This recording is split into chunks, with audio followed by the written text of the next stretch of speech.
There is some breaking news coming to hand as we speak right now, which is the death of Arthur Summons at 84 years of age. He, of course, is a rugby league great and obviously known mostly on the back of what unfolded in the 1963 grand final. Here you can see his embrace with Norm Provan, which has been immortalised in the Premiership Trophy, which teams are contesting for each year. Peter, we'll have more on this and reflect on the great man shortly, but this is only just coming to hand as we speak. That is one of the most iconic images in the history of Australian sports photography because it connoted good sportsmanship at the end of the game. And the wonderful thing about Arthur Summons is he was exactly like that.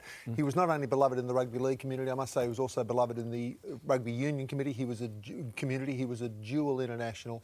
Great man. Our deepest condolences to the Summons family. Yeah, did so much for both his club, his state and his country. And more on the death of Arthur Summons at 84 years of age shortly right here on Sports Sunday.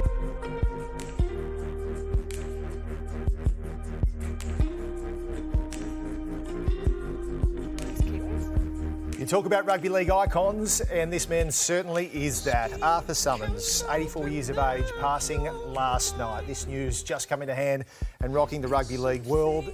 Lived and breathed rugby league from his debut in 1960 for the Western Suburbs Magpies against the North Sydney Bears to go on and eventually play 27 tests for his country, 7 matches for his state in New South Wales on top of 67 matches for the Magpies. Mark Taylor lived and breathed rugby league from start to finish, didn't he?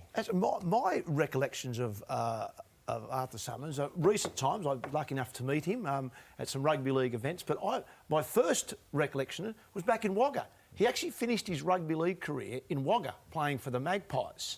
I think from about the 65 to 68 or something like that. I moved to Wagga from West Wyalong in 1971, and we all knew that great Arthur Summons was playing around Wagga. He became the secretary manager, I think, of the leagues club there after that. So he, as you say, lived and breathed cricket, but also at a lot of different levels as well. So, and a terrific bloke. It wasn't quite rugby league from first to last because he did fit in 10 tests for the Wallabies. Did too. His great rugby club was the Gordon Rugby Club. Late 50s, played a lot of it stuff at inside centre, but I think his 10 tests for the Wallabies were all at 5'8".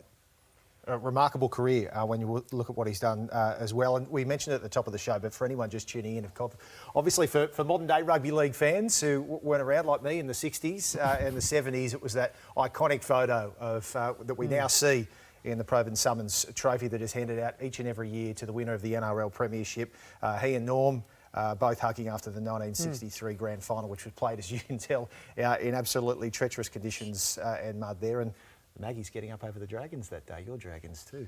No, 63. 63. No, Dragons won that. Oh, that was part of the 11 straight, mate. And part of the 11 straight. We should note that photo is so iconic that it's there was but the brass image of it was atop the, I think, was it the Winfield Cup for all those years? Yep. And is it still? Is it still there? It's still the one. Still there in the Telstra Premiership Trophy. So to his family, our thoughts going out to the Summons family on the back of the news. Arthur passing last night at the age of 84.